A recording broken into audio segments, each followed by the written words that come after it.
Hey class, I have a short little video planned for y'all, and as you can see here, the objective is for students to be able to understand the expectations for Project 6, which is the last project of this whole semester of English 1302. So I am going to pop over here into Blackboard and show you exactly where to find this. So this is just under entering the conversation, that third unit. If you scroll down, Project 6 is right here for the final self-assessment essay, and then just click right there on that PDF, which I'm not going to actually click because I have it pulled up. And here it is. Okay, let me zoom in so you can see it. Here we go. This is the prompt. It says, this essay is meant to make an argument that you've accomplished the goals of this course. So basically you are just explaining to your reader, who is me, that you have not only known the goals, but that you have achieved them through your work. So you're going to write this formal academic argument essay in which you make clear claims about what you achieved in this course in relation to the course goals. And the course goals, luckily, are right here below. And we've got three, I believe, different sections. Yeah, under rhetorical knowledge, inquiry and research, and writing processes and craft. But we'll get to that later. Just know that you can quickly and easily know the goals by just scrolling down on this prompt. Okay, so the whole point is that you are going to select 4 of these course goals of your choice completely. The only restriction or thing that has to be done is that you need to choose at least one from each of those 3 categories that I showed you, and explain how you're writing this term, all the projects. Show that you have met these goals. In other words, you're making this claim about your writing using the goals as criteria, and your writing is the evidence, and then you provide your reasoning. You kind of stitch those 2 things together and explain why certain projects meet certain goals. And then you also are going to need to refer explicitly to your own projects, which means quoting and referencing your own work as evidence of writing and learning. And the easiest way to do this, to make sure you're hitting all of these claims, to make sure you're staying organized, is just go ahead and make every body paragraph, make each claim the center of each body paragraph, if that makes sense. So it's kind of like a 1-to-1 ratio, claim and paragraph. And then you're going to want your last body paragraph to be where you either talk about one outcome that you can improve on, or one outcome that you've learned from this class and demonstrated or plan to demonstrate in other courses. So that means maybe it's a skill you can apply to you know, your specific courses that you're going to take at Tech, or maybe it's something that you know that you can implement in your job, and I'm okay with you talking about that too. Now, this essay should also include a brief introduction and a conclusion. These are just going to help the reader, aka me. And so, as usual, here are like the logistics that you have to make sure you're meeting. So make sure that you are using just standard academic English. This is not as formal as other writings have been, but it is still a formal piece of writing. This isn't like a diary entry. This is still an academic essay that you're turning in. And make sure it's double spaced. I did see a few of y'all not double spaced in the Mapping the Conversations essay. That's not something that I'm necessarily going to take a lot of points off for, but it is something that makes your whole essay more legible, and it shows a certain level of professionalism when you present a work that shows that you have gone through all of the requirements, even the itty bitty details, and you have made sure you're reaching those expectations. It's very professional. It's what you should do in all sorts of environments, not just this class. So it's really good standard behavior that you need to be working toward as professionals in the making in all sorts of fields. And they make that 11 or 12 point font.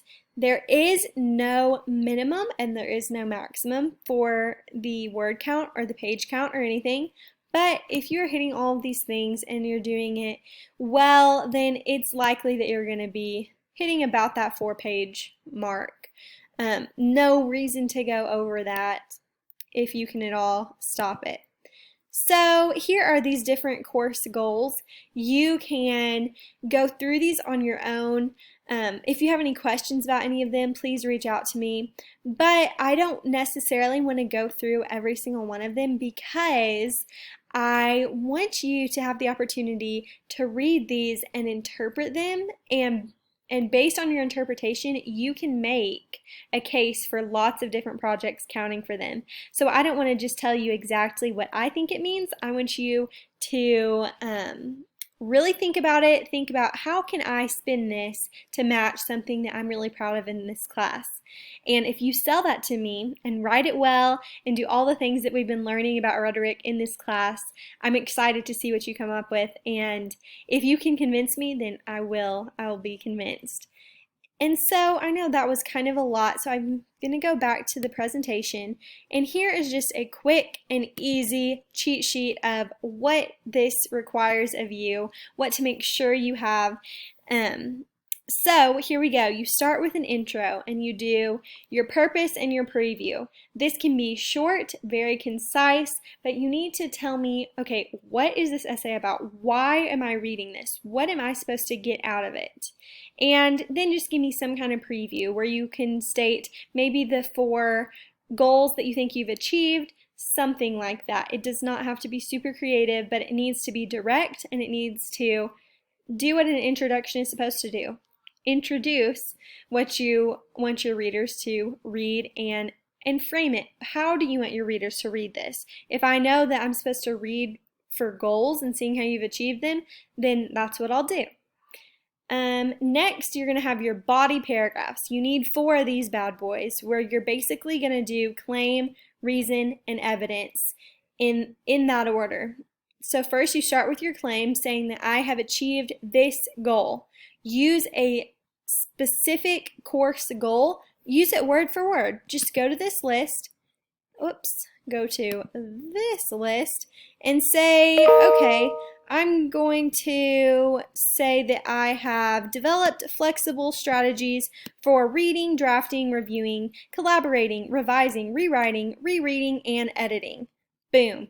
Use those words verbatim. I know that it is a goal from this list that you're pulling from. I'm not mad that you're using the exact language. It makes it easier on me. So please feel free, use that language. Then you're going to have your reason. Use a specific project.